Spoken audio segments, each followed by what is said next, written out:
ಹಿಡಿಯುತ್ತಿವೆ ಭಕ್ತರ ಹರಕೆ ಗಂಟೆ.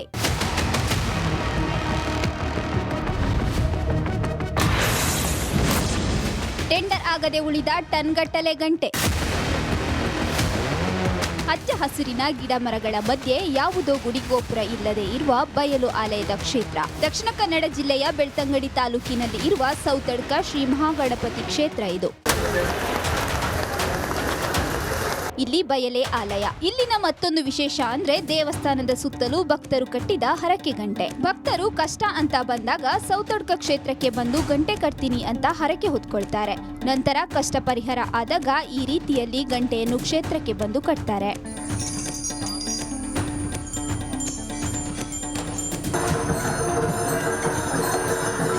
ಹೀಗೆ ಹರಕೆ ಗಂಟೆಗಳು ತುಂಬಿದಾಗ ಹಳೆಯ ಗಂಟೆ ತೆಗೆದು ಗೋಡನ್ನಲ್ಲಿ ಇರಿಸುತ್ತಾರೆ. ನಂತರ ಗೋಡನ್ ತುಂಬಿದಾಗ ಟೆಂಡರ್ ಮೂಲಕ ಸರ್ಕಾರ ವಿಲೇವಾರಿ ಮಾಡುತ್ತೆ. ಆದರೆ ಕಳೆದ 4 ವರ್ಷಗಳಿಂದ ಟೆಂಡರ್ ಆಗದೆ ಹಾಗೆ ಉಳಿದಿವೆ. ಗೋಡನ್ನಲ್ಲೇ ಟನ್ಗಟ್ಟಲೆ ಗಂಟೆಗಳನ್ನು ಮೂಟೆಯಲ್ಲಿ ತುಂಬಿ ಇಡಲಾಗಿದೆ. ಸಂಬಂಧಿಸಿದ ಮುಜರಾಯಿ ಇಲಾಖೆಗೆ ಆಡಳಿತ ಮಂಡಳಿ ಪತ್ರ ಬರೆದ್ರೂ ಸರ್ಕಾರ ಯಾವುದೇ ಕ್ರಮ ಕೈಗೊಳ್ಳುತ್ತಿಲ್ಲ. ಟೆಂಡರ್ ಆದ್ರೆ ಸುಮಾರು 2 ಕೋಟಿ ಆದಾಯ ಬರಬಹುದು. ಬಂದ ಹಣವನ್ನ ದೇಗುಲದ ಅಭಿವೃದ್ಧಿ ಕಾರ್ಯಕ್ಕೆ ಬಳಸಬಹುದು ಅನ್ನೋದು ಆಡಳಿತ ಮಂಡಳಿಯ ಚಿಂತನೆ. ಈಗಾಗಲೇ ಮತ್ತೆ ಅದನ್ನು ಟೆಂಡರ್ ಆಹ್ವಾನಿಸಲಿಕ್ಕೆ ನಾವು ಈಗಾಗಲೇ ಸರ್ಕಾರಕ್ಕೆ 2 ಸರ್ತಿ ಬರೆದಿದ್ದೇವೆ.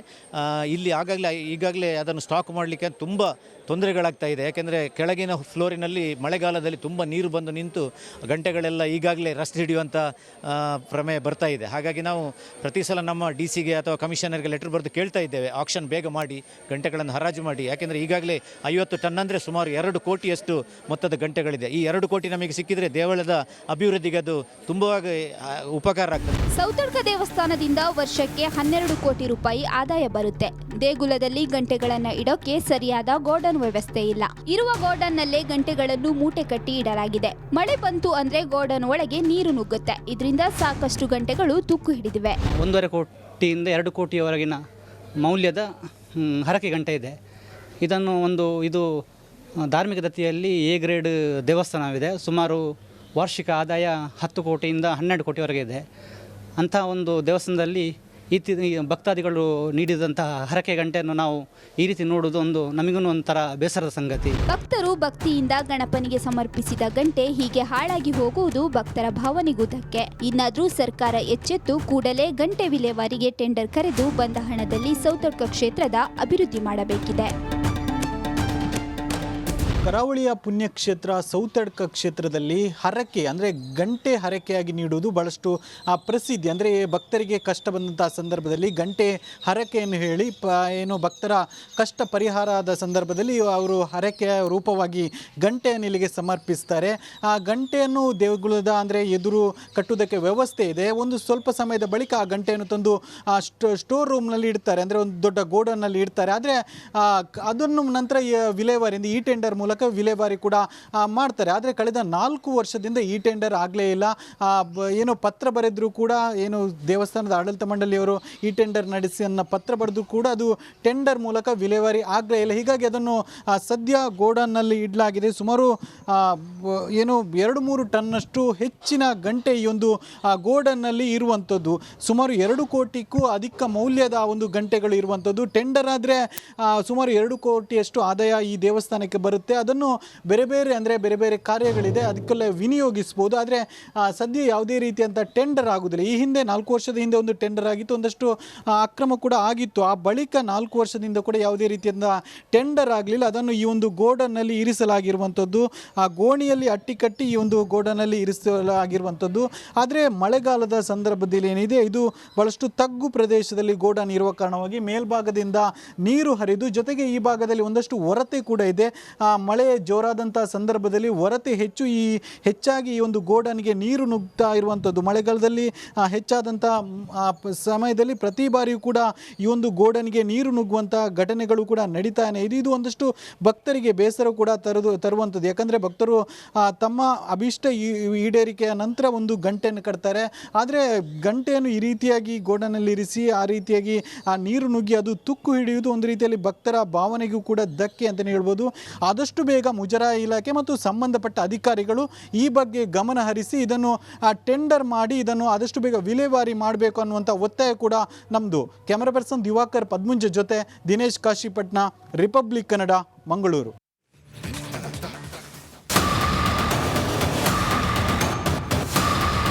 ಉಕ್ಕಿ ಹರಿಯುತ್ತಿರುವ ಕಾವೇರಿ ಮಾತೆ, ನದಿಗೆ ಅಡ್ಡಲಾಗಿ ಕಟ್ಟಿರುವ ತೂಗು ಸೇತುವೆ ನೋಡದೆ ಇರೋರಿಗೆ ವಾವ್ ಅನ್ನಿಸ್ಬೋದು. ಆದ್ರೆ ಹತ್ತಿರದಿಂದ ಹೋಗಿ ನೋಡಿದ್ರೆ ಈ ತೂಗು ಸೇತುವೆ ಬಂಡವಾಳ ಬಟಾ ಬಯಲಾಗುತ್ತೆ.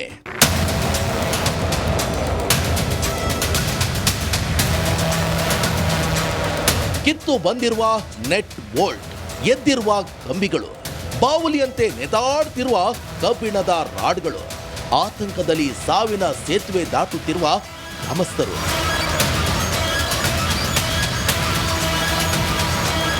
ಈ ಡೇಂಜರ್ ದೃಶ್ಯ ಕಂಡು ಬಂದಿದ್ದು ಕೊಡಗು ಜಿಲ್ಲೆ ಕುಶಾಲನಗರ ತಾಲೂಕಿನ ಕಣಿವೆ ಗ್ರಾಮದಲ್ಲಿ. ಪಿರಿಯಾಪಟ್ಟಣಕ್ಕೆ ಸಂಪರ್ಕಿಸುವ ಈ ಸೇತುವೆಯನ್ನ ಕಾವೇರಿ ನದಿಗೆ ಅಡ್ಡಲಾಗಿ 2010ರಲ್ಲಿ ನಿರ್ಮಾಣ ಮಾಡಲಾಗಿದೆ. ದಿನನಿತ್ಯ ಈ ಸೇತುವೆ ಮೇಲೆ ಸಾವಿರಾರು ಜನ ವಿದ್ಯಾರ್ಥಿಗಳು ಸಂಚಾರ ಮಾಡ್ತಾರೆ. ಇನ್ನು ರೈತರು ಒಂದು ಕಡೆಯಿಂದ ಮತ್ತೊಂದು ಕಡೆಗೆ ಜಮೀನಿಗೆ ಈ ಸೇತುವೆ ಮೂಲಕ ಸಾಗುತ್ತಾರೆ. 2019ರ ಕಾವೇರಿ ನದಿ ಪ್ರವಾಹದಲ್ಲಿ ಈ ಸೇತುವೆಗೆ ಹಾನಿ ಉಂಟಾಗಿದೆ. ತದನಂತರ ಈ ಸೇತುವೆಯನ್ನ ನವೀಕರಣ ಮಾಡಲಾಗಿಲ್ಲ. ಪರಿಣಾಮ ಇಂದಿಗೂ ಈ ತೂಗು ಸೇತುವೆ ಒಂದು ಕಡೆಗೆ ವಾಲಿಕೊಂಡಿದೆ. ಎಲ್ಲ ಲೂಸ್ ಆಗಿದೆ, ಮತ್ತಿಲ್ಲಿ ಹೋಗಕ್ಕೆ ಬರೋಕ್ಕೆಲ್ಲ ತುಂಬ ಹಿಂಸೆ ನಮಗೆ.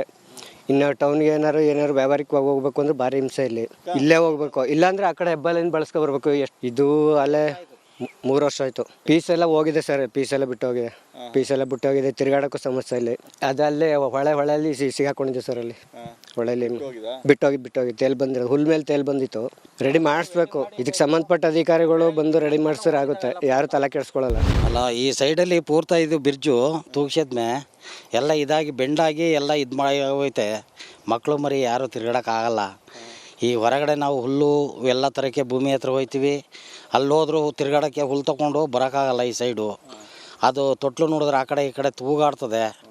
ಅದೆಲ್ಲ ಜಿರ್ಲು ಬಂದಂಗೆಲ್ಲ ಇದೆಲ್ಲ ನಟ್ಟೆಲ್ಲ ಬಿಟ್ಟೋಗಿದ್ದಾವೆ. ಮಧ್ಯ ನಟ್ಟುಗಳೆಲ್ಲ ಹೋಗಿದ್ದಾವೆ. ಸೈಡ್ ಎಲ್ಲ ಕಟ್ಟಾಗಿ ಹೋಗೈತೆ ಅಲ್ಲಂತವು. ಒಂದ್ಸರಿ ವೆಲ್ಡಿಂಗ್ ಮಾಡಿದ್ರು, ಆ ವೆಲ್ಡಿಂಗ್ ಮಾಡಿದ್ರು ಎಲ್ಲ ಬಿಟ್ಟೋಗೈತೆ. ಒಂದು ಕಡೆ ಬೋಲ್ಟ್ ನೆಟ್ ಕಿತ್ತು ಹೋಗಿದ್ರೆ ಮತ್ತೊಂದು ಕಡೆ 2 ಕಡೆ ಅಳವಡಿಸಲಾಗಿರುವಂತ ಚೈನ್ ಲಿಂಕ್ಗಳು ತುಕ್ಕು ಹಿಡಿದು ಬೀಳುವಂತ ಸ್ಥಿತಿ ತಲುಪಿದೆ. ಇಲ್ಲಿಗೆ ಪುಟ್ಟ ಮಕ್ಕಳು ಕಾಲು ಜಾರಿದ್ರೆ ಸೀದಾ ನದಿಗೆ ಬಿದ್ದು ಬಿಡ್ತಾರೆ.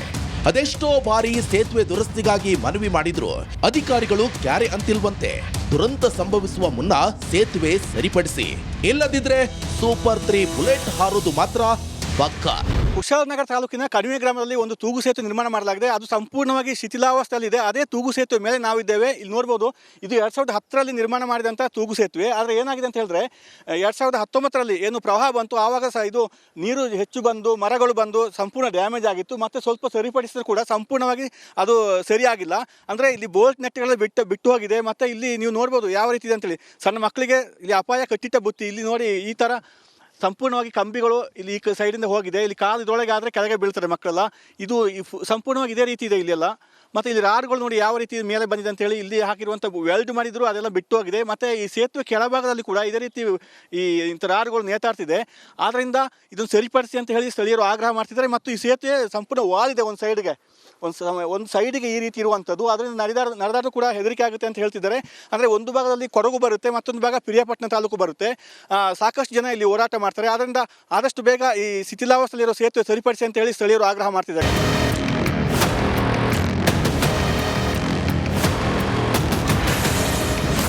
ಬ್ರಿಟಿಷರ ಕಾಲದಲ್ಲಿ ನಿರ್ಮಾಣ ಆದ ಶಾಲೆಗೆ ಈಗಲೂ ತ್ಯಾಪೆ ಹಚ್ಚುತ್ತಲೇ ಇದ್ದಾರೆ. ಭಯದಲ್ಲಿಯೇ ಪಾಠ ಮಾಡಬೇಕು, ಕೇಳಬೇಕು. ಎಸ್, ಇದು ಬ್ರಿಟಿಷರ ಕಾಲದಲ್ಲಿ ಅಂದ್ರೆ 1880ರಲ್ಲಿ ಪ್ರಾರಂಭವಾದ ಸರ್ಕಾರಿ ಶಾಲೆ. ಹೊರಗಡೆಯಿಂದ ನೋಡಿದ್ರೆ ಗೋಡೆ ಅಲ್ಲಲ್ಲಿ ಬಿರುಕು, ಮರದ ಹಲಗೆಗಳು ಪೀಸ್. ಶಾಲೆ ಒಳಗೆ ಹೋಗಿ ತಲೆ ಎತ್ತಿ ನೋಡಿದ್ರೆ ಅಲ್ಲಲ್ಲಿ ಹಂಚು ಸೀಳು, ಹಂಚು ತೆಗೆದು ಬೇಕಾಬಿಟ್ಟಿ ಹಾಕಿರೋ ತಗಡಿನ ಶೀಟು. ಈ ಶಾಲೆಯಲ್ಲಿ ಇದೀಗ 155 ಹೆಣ್ಣು ಮಕ್ಕಳು ಓದ್ತಿದ್ದಾರೆ. ಅಷ್ಟಕ್ಕೂ ಈ ದೃಶ್ಯ ಕಂಡು ಬಂದಿದ್ದು ಬೆಳಗಾವಿ ಜಿಲ್ಲೆಯ ಚಿಕ್ಕೋಡಿ ತಾಲೂಕಿನ ಕರೋಶಿ ಗ್ರಾಮದ ಸರ್ಕಾರಿ ಪ್ರಾಥಮಿಕ ಶಾಲೆಯಲ್ಲಿ.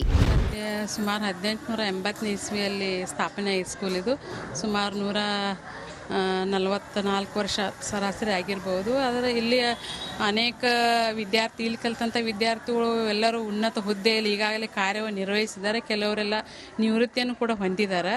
ಆದರೆ ಈ ಶತಮಾನ ಕಂಡ ಶಾಲೆಯ ಒಂದು ಕಾರ್ಯಕ್ರಮನೂ ಕೂಡ ಇಲ್ಲಿ ಮಾಡಿಲ್ಲ. ನಾವು ಬಂದಿಲ್ಲಿ 10 ವರ್ಷ ಆಯ್ತು ಈಗ. ಇದ್ರ ಹಿಂದೆ ಸಾಕಷ್ಟು ಜನ ಮುಖ್ಯೋಪಾಧ್ಯಾಯರು ಇಲ್ಲಿ ಕೆಲಸ ನಿರ್ವಹಿಸಿ ಹೋಗ್ಯಾರ. ಮೊದಲು 1997ರವರೆಗೆ ಹೆಣ್ಮಕ್ಳು ಗಂಡು ಮಕ್ಕಳು ಎರಡೂ ಕೂಡೇ ಶಾಲೆಗಳು ಪ್ರಾರಂಭ ಆಗ್ತಿವೆ. 97ರಲ್ಲಿ ಹೆಣ್ಮಕ್ಳ ಶಾಲೆ ಬೇರೆ, ಗಂಡು ಮಕ್ಕಳ ಶಾಲೆ ಬೇರೆಯಾಗಿ ಬೇರ್ಪಟ್ಟು ಈಗ ಸುಮಾರು ನಮ್ಮ ಗಂಡು ಮಕ್ಕಳ ಶಾಲೆಯಲ್ಲಿ 112 ಜನ ವಿದ್ಯಾಭ್ಯಾಸ ಮಾಡ್ತಾ ಇದ್ದಾರೆ. ಹೆಣ್ಮಕ್ಳ ಶಾಲೆಯಲ್ಲಿ 155 ಜನ ವಿದ್ಯಾರ್ಥಿನಿಯರ ವಿದ್ಯಾಭ್ಯಾಸ ಮಾಡ್ತಾ ಇದ್ದಾರೆ. ಇಷ್ಟು ಮಕ್ಕಳು ವಿದ್ಯಾಭ್ಯಾಸ ಮಾಡೋದ್ರಿಂದ ಸರ್ಕಾರದಿಂದ ದೊರೆತಕ್ಕಂಥ ಬಿಲ್ಡಿಂಗ್ಗಳಕ್ಕೆ ಸುಮಾರು ನೂರಾರು ವರ್ಷಗಳ ಹಿಂದಿನ ಕಟ್ಟಡ ಇರುವುದರಿಂದ ಮಳೆಗಾಲದಲ್ಲಿ ತುಂಬ ಸಮಸ್ಯೆ ಆಗ್ತೈತಿ. ಆಮೇಲೆ ರಿಪೇರಿಗಳಾದರೂ ಮೈನರ್ ರಿಪೇರಿಗಳನ್ನಷ್ಟ ಮಾಡ್ಕೊಳ್ಳೋಕೆ ಸಾಧ್ಯ ಆಕೈತಿ. ನಾವು ಕೂಡ ಹಲವಾರು ಬಾರಿ ಸರ್ಕಾರದ ಗಮನಕ್ಕೆ ಇದನ್ನು ತಂದರೂ ಕೂಡ ಇದ್ರ ಬಗ್ಗೆ ಯಾರೂ ಗಮನ ಹರಿಸಲಿಲ್ಲ. ಅದಕ್ಕಾಗಿ ಇದರ ಮಕ್ಕಳ ಒಂದು ಹಿತದೃಷ್ಟಿಯಿಂದ ಅವರ ಒಂದು ವಿದ್ಯಾಭ್ಯಾಸಕ್ಕೆ ಅನುಕೂಲ ಆಗೋ ಸಲುವಾಗಿ ಸರ್ಕಾರ ಈ ಕಡೆ ಗಮನ ಹರಿಸಿ ನಮ್ಮ ಮಕ್ಕಳಿಗೆ ಒಂದು ಒಳ್ಳೆಯ ಕಟ್ಟಡಗಳನ್ನ ಮಾಡಿ ಒಳ್ಳೆಯ ಶಿಕ್ಷಣವನ್ನು ಪಡೀಲಿಕ್ಕೆ ನಮಗೆ ಅನುಕೂಲ ಮಾಡಿಕೊಡ್ಬೇಕಂತೇಳಿ ನಾನು ನಮ್ಮ SDMC ಅವ್ರ ಪರವಾಗಿ